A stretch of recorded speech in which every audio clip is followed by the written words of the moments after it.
اعوذ باللہ من الشیطان الرجیم بسم اللہ الرحمن الرحیم۔ قد ہے نارا نہ ہم را دیکھ رہے ہیں، ہم دیکھ رہے ہیں تقلبا بار بار وجہی کا اپنا چہرہ فی السماء آسمان کی طرف، ہم دیکھ رہے ہیں کہ بار بار آپ کا منہ کرنا آسمان کی طرف، فَلَنُوَلِّيَنَّكَ تو ہم ضرور آپ کو پھیر دیں گے، قبلتا کہ اس قبلہ کی طرف، ترضاہا کہ آپ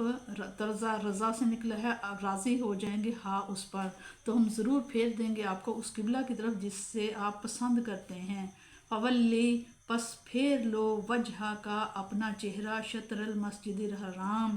اپنا چہرہ پھیر لو مسجد حرام کی طرف، وحیث اے مسلمانوں جہاں کہیں بھی ما کنتم تم ہو، فولو پھیر لیا کرو وجوہکم اپنا منہ یا چہرہ، شطرہ اس کی طرف، اے مسلمانوں جہاں کہیں تم ہو پھیر لیا کرو اپنا چہرہ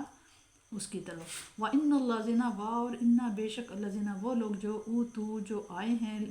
لے کر آئے ہیں کتاب یا دی گئی ہے، اور بے شک وہ جنہیں کتاب دی گئی ہے، لا ضرور یعلمون یعلم علم علم سے جن کے جانتے ہیں، ضرور وہ جانتے ہیں، ان بے شک ہو وہ الحق حق ہے، من ربہم من سے رب ان کے رب کی طرف سے، وما اور نہیں اللہ تعالیٰ بغافل غافل اما وہ جو یعملون جو وہ عمل کرتے ہیں، جو وہ کام کرتے ہیں، اللہ تعالیٰ اس سے غافل نہیں ہے۔ ولئن اور اگر آتیتا آپ لے آئیں، الذین ان لوگوں کو اوتو عطا کی گئی دی گئی ہے الکتاب، بکل ہر ایک آیاتن دلیل یا نشانی،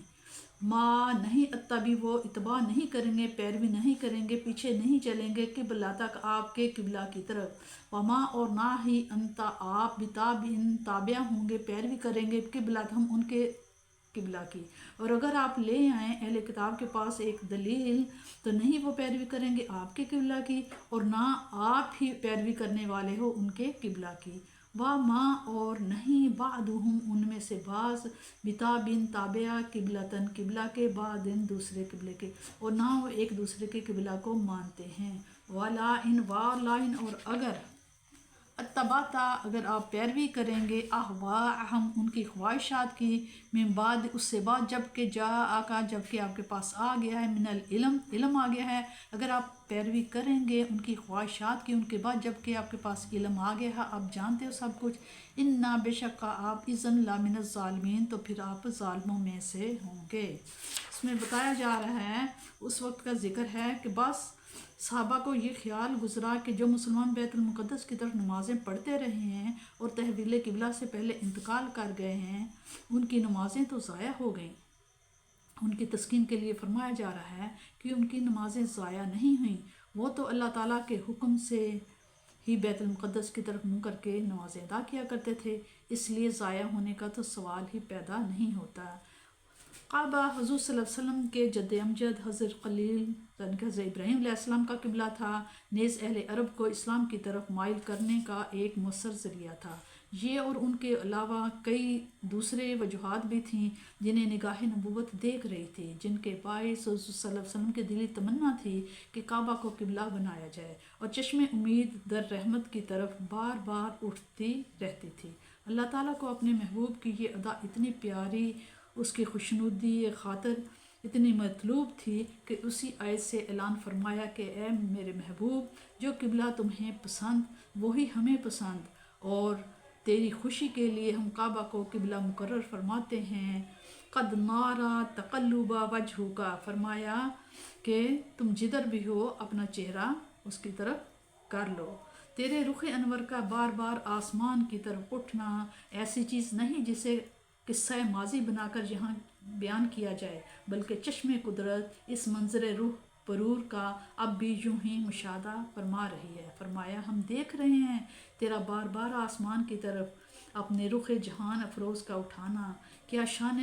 محبوبیت ہے، سبحان اللہ۔ جب یہ آیت نازل ہوئی تو حضور صلی اللہ علیہ وسلم اپنے صحابہ کے ساتھ مسجد بنی سلمہ میں ظہر کی نماز باجماعت پڑھ رہے تھے، 2 رکعتیں ادا فرما چکے تھے کہ یہ آیت نازل ہوئی، اسی وقت حضور صلی اللہ علیہ وسلم نے بیت المقدس سے منہ موڑ کر کعبہ کی طرف کر لیا۔ صحابہ کرام نے بھی اپنے رخ کعبہ کی طرف پھیر لیے۔